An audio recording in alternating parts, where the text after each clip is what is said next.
Nearly 10% of American adults rely on prescription drugs or over-the-counter supplements to help them fall asleep every night. You know, with numbers like that, it's no wonder that so many people that we know and love and live with are struggling with things like addiction. Yeah. With so many gateways to handle things, something as simple as going to sleep, all you want to do is rest, and it ends up robbing you of your joy and your life. There's got to be a better There's way. got to be a better way, and that's what we're going to talk about today. Herbs for sleep.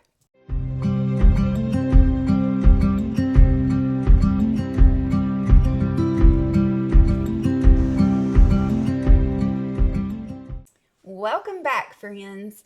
Today we are here to talk about a very important issue, something that everybody deals with at one time or another, and it turns out this is actually one of the top reasons that people take prescription medication. Any guesses? I've got one. Okay. How about they can't go to sleep? Can't sleep. Have you ever struggled with sleep? I certainly have, and I know you have. I've definitely struggled with going to sleep. Well, that's one of the biggest questions that we've gotten throughout all of the videos that we've done on herbs. The number one question is there anything that you could recommend or tell us about that would help us go to sleep?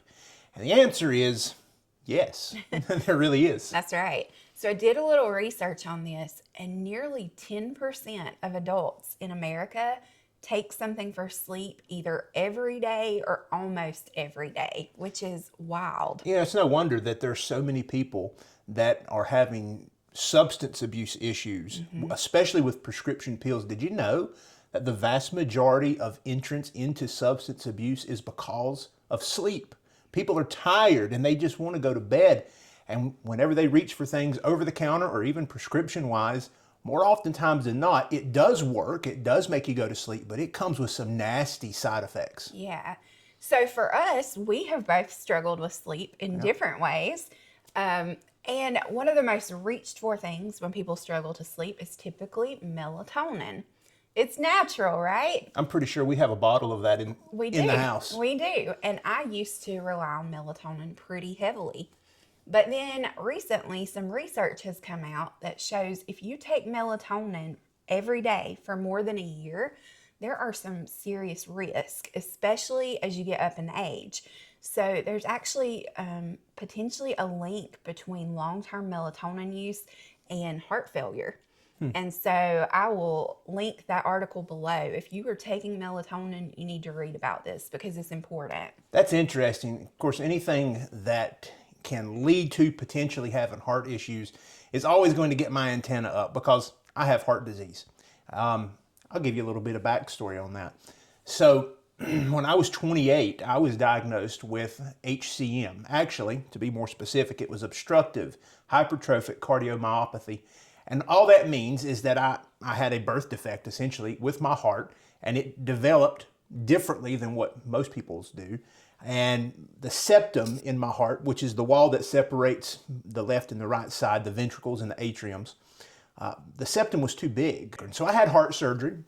And because of my heart surgery, I struggled with sleep, especially for probably the first 12 to 18 months after my surgery. It was really tough. The main thing was that I was uncomfortable. I was sore. When you have your chest cut open and then pulled apart, you know, even after you heal, weeks and months later, you're still sore. There's a tenderness there. And a lot of times it would show up when I would roll over in bed.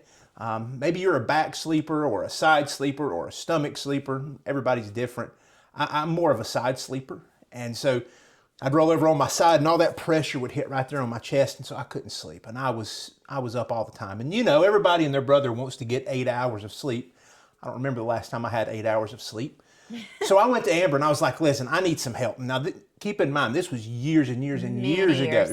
And we weren't involved with herbs at all. We didn't know anything back then. No, we really didn't. And so I said, I need some help going to sleep. She did what most everybody else would do. And she said, why don't you just run down to the pharmacy and get you an over-the-counter sleep aid? And so that's what I did. I went and picked up one. I don't know if I can say the name of it, but it starts with a U. You would probably know that one. So I took it. All right, keep this in mind. I've had open heart surgery. I'm on a medication called Toprol XL. And I was on that then. I still take it now. What that medicine does is it lowers your heart rate just a little bit. So I woke up, that was a Saturday night. We were getting up Sunday morning to go to church. Woke up Sunday morning and I could not wake up for anything. I mean, I was awake. He was out of it. But I was just dragging. And I'd never seen him like that. I couldn't get my mojo going. And so we got dressed, we got ready, off to church we go. We're sitting in church and I'm sitting down. Everybody else is standing up, they're singing. I'm sitting down. I don't feel good. I'm out of it. He was nodding. Yeah. So I do this. I take my pulse. My pulse was 32. Now, 32 is a really bad. That's not good. So bad. 32 resting heart rate is really low. And come to find out, the medication that I was on for my heart disease, Toprol XL, it is not recommended that you take sleeping aids if you're taking heart medication because they can interact. And typically my resting heart rate is in the 60s and it cut it in half. And because of that, for like the rest of the day, I had no juice, I had no energy, I was lethargic, you name it. And I learned real quick that over-the-counter sleep aids are not for me. Yeah, and for me, I can't take them anyway. So I've only had very limited experience, but I just don't handle prescription medications very well. I'll give you a prime example. Oh, goodness. So this is good. When I was pregnant, I went into preterm labor with my youngest and spent some time in the hospital. And you know how it is in the hospital. It's so hard to sleep. And so I was exhausted and they were going to discharge me home. I had to be on bed rest, but I was so tired. So they gave me a shot of something that starts with an A. That's a pretty hefty drug for sleep. And I'd never taken that before, had no idea what to expect. And that's all I remember. She slept for 2 days. She slept for 2 days. I don't remember anything. But that's not the funniest part of the story. Yeah. So I've been told that not only did I sleep for 2 days, but Wait.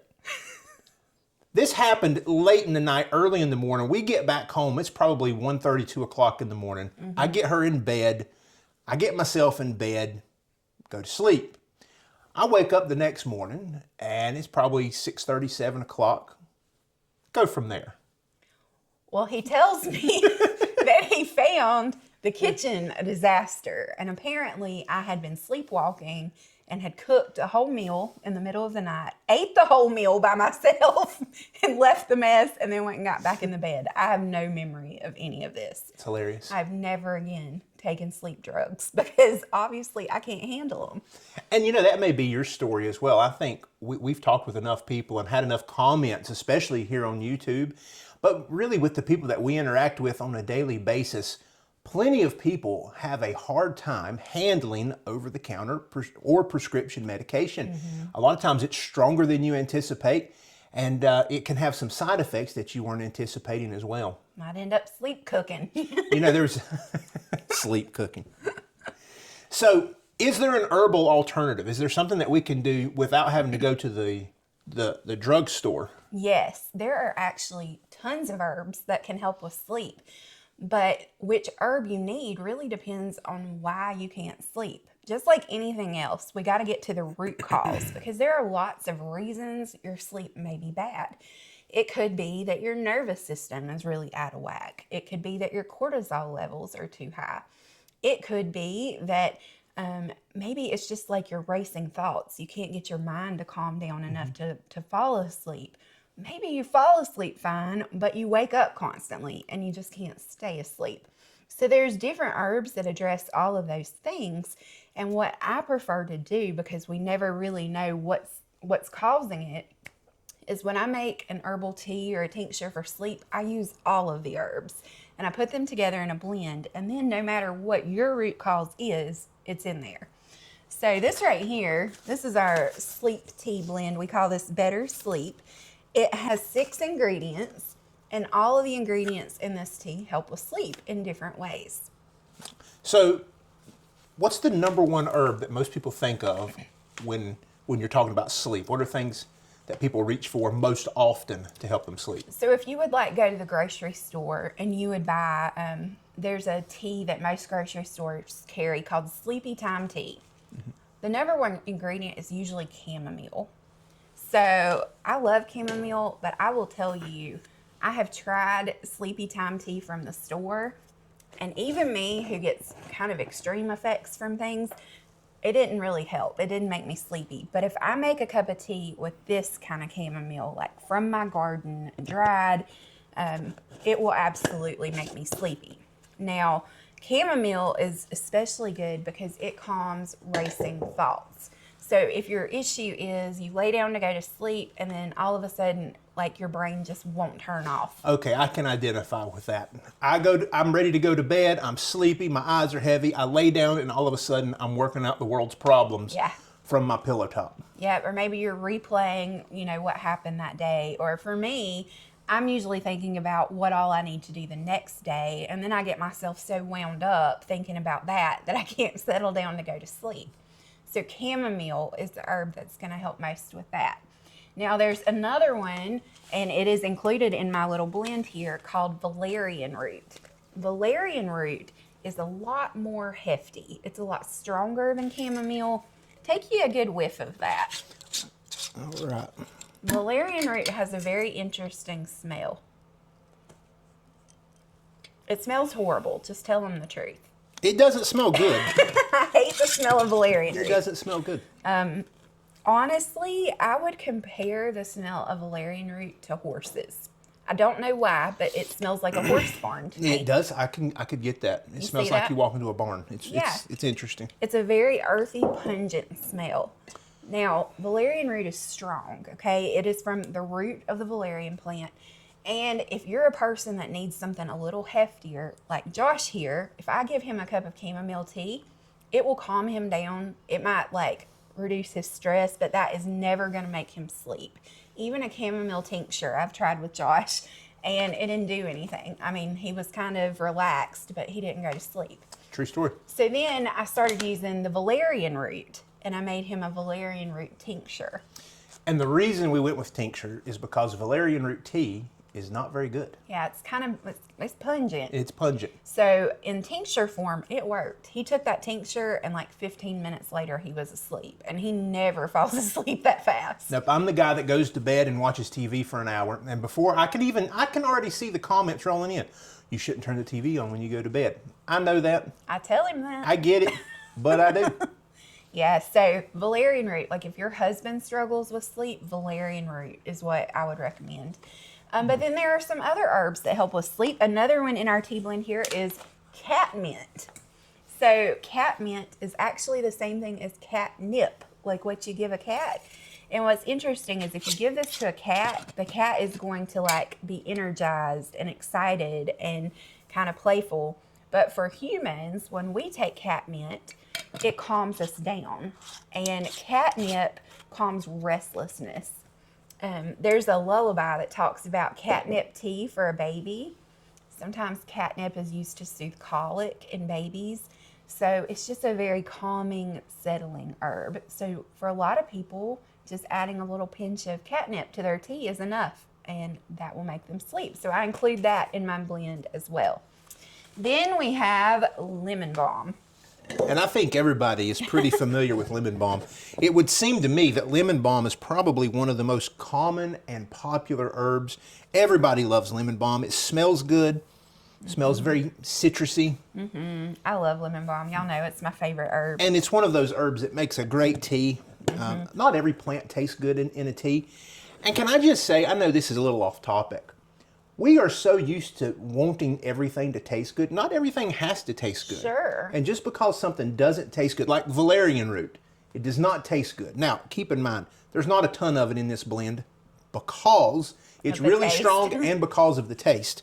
But just because something tastes bad doesn't mean that it's not good, and it doesn't mean that it's going to hurt you. Mm-hmm. So just because it tastes bad, don't write off things like valerian root or passionflower. Passionflower is one of those. It's not a good standalone tea.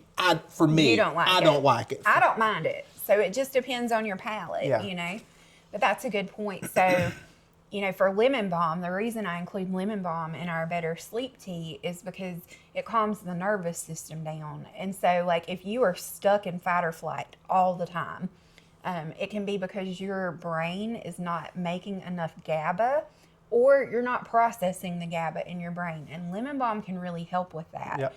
And so, if you just tend to be a nervous person, an anxious person, lemon balm is going to be your best friend. It's my best friend. And more oftentimes than not, if you're that type of person, when you do go to sleep, you're a light sleeper. Yeah. And everything wakes you up.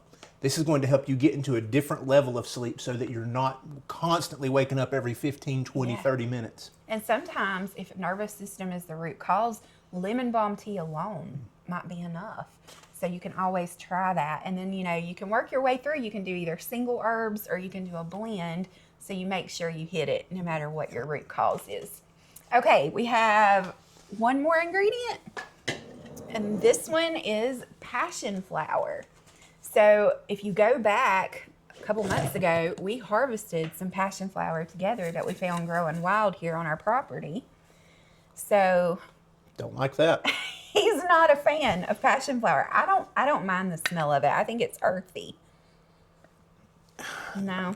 It smells really green. It is green. That's smells a really good way green. to describe it. So Passionflower is wonderful for depression. It's a very balancing herb for mental health, but it's one I always reach for if somebody comes to me that struggles specifically with depression. Yeah. But it also helps with sleep. It's sort of sedating and it calms you down. So it's a great addition to this blend. And so the main ingredient in better sleep is chamomile, because I think true, real chamomile is so powerful. But we add a little of all the other things. There's a teensy bit of valerian root in here for the effect, but because of the taste, we also add some peppermint. I thought we had the last ingredient, but peppermint is our last ingredient. And peppermint is not so much about going to sleep. Peppermint brings flavor. Yeah, but it also does have some compounds that can help with sleep in it. Yeah. It smells good. It smells so good. And so that kind of covers the valerian taste. It gives the tea a little bit of a minty finish, which is nice. And yeah, it just makes the tea delicious. So the valerian root taste doesn't dominate at all. No, it doesn't. It's a good tasting tea. And I think chamomile is a tea that at first I didn't enjoy the taste of, but now I love it. And I'll tell you what changed it for me is I read somewhere it described chamomile as smelling like apples.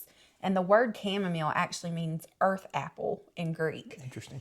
So when I started thinking about the smell of apples when I would drink it, I was like, oh, now I like the flavor. But I almost needed to associate it with something else. Yeah. So yeah, chamomile, try to think of apples or apple blossoms, and it's similar. All right, well, let me ask you a couple questions. Okay. Because I'm sure people are going to have the question. Sure. I'm struggling with sleep. I'm on 17,000 different types of medication. Is this going to be okay for me? Can I take this? So my answer is 100% always going to be, if you are on medication, you need to talk to the provider who prescribed that medication before you add herbs, because some things can interact. Now, And that's across the board, always. Always with herbs. Now, in this particular blend, valerian root is the strongest ingredient, but typically that's not an issue with with interactions. But check with your healthcare provider just to be sure. The main one I tell people to watch for is if you take blood thinners. A lot of herbs like tulsi can interact with blood thinners, but that is not in this blend. But it's always a good idea to run it by your healthcare provider or your pharmacist or somebody who can know specifically what you're taking, and not just your prescriptions, but your supplements. Because you don't want to, drink a big old cup of better sleep tea and then go pop supplements that are addressing the same issues. You're going to get too much. You know what I mean? You can't have too much of a good thing. Yeah. So herbs really win the race when it comes to sleep because they're gentle, and you're not going to get all the side effects that you can get even if you're taking natural sleep aids in supplement form. And a lot of them have those long-term side effects like we talked about. And a lot of them haven't even been studied long-term. You know, that's interesting talking about studies, because we talked about melatonin. And, you know, we were reading a study earlier today, actually, about melatonin. Did you know that the long-term effects of melatonin have not been finalized? Yeah. Doctors don't know exactly what it will do to you if you take it every day for a prolonged period of time. I was really surprised by that, Yeah. because melatonin is one of those things.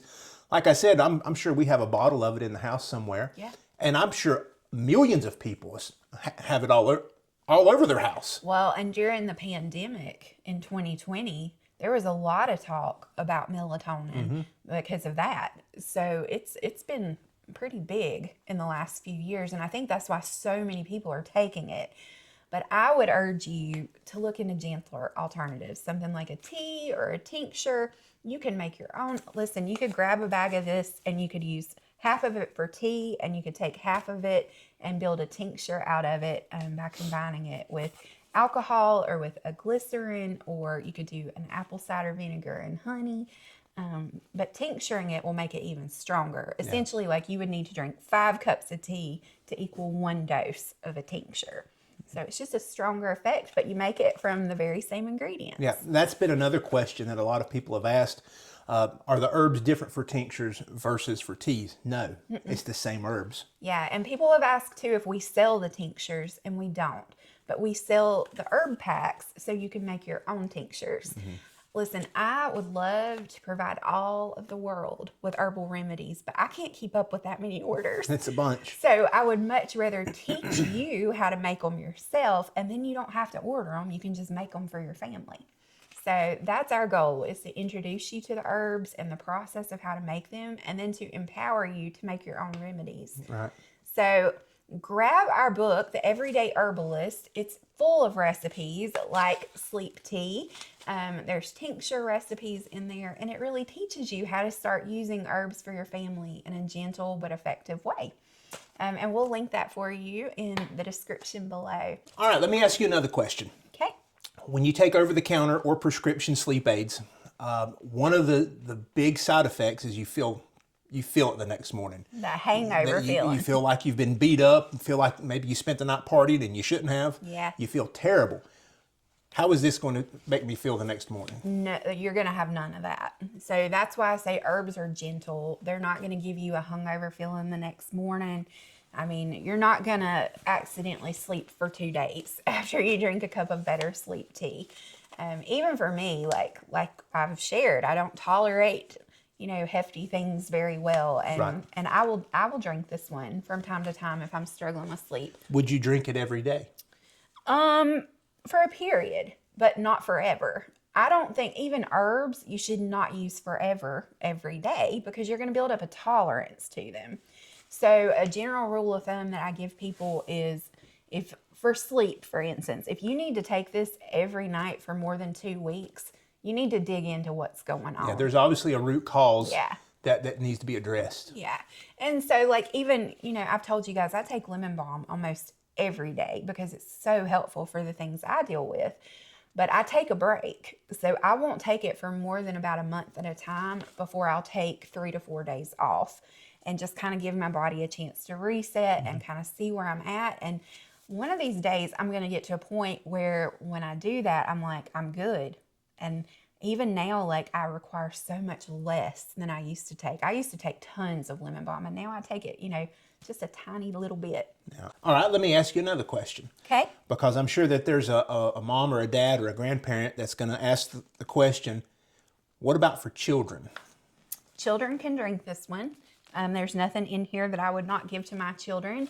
And I tell you, if I had little ones, I would not dream of not keeping chamomile in my house. If you have little kids, keeping chamomile is a must, because it helps with so many things. I mean, it can help with sleep, and it's usually sufficient on its own for children. It can help with upset tummies, with pink eye. I mean, there's just tons of things you can do with chamomile. It is really the best herb to know if you have kids. So I would stock, like if you have a kid that's not sleeping well, you could definitely try Better Sleep.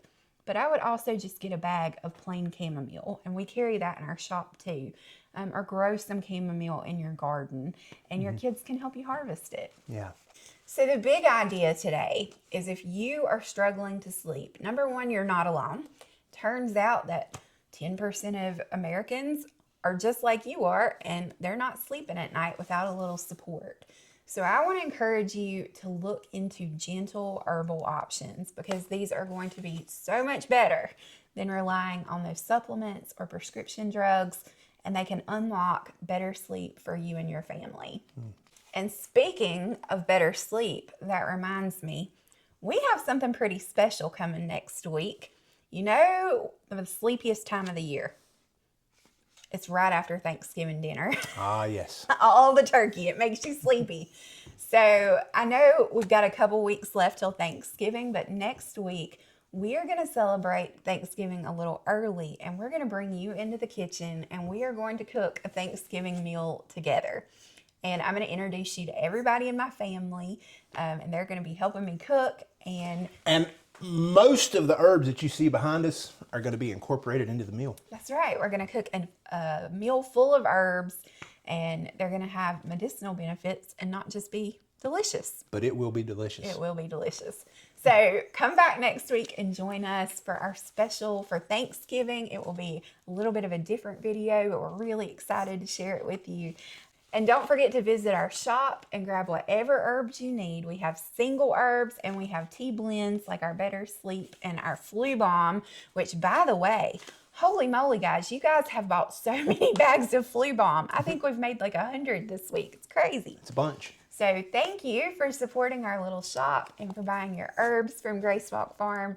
We appreciate you. And let us know, how else can we help? What topics would you like us to cover? Keep asking questions, and we'll be back next week with more herbs that heal.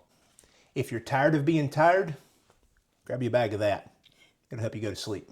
And we'll see you next time.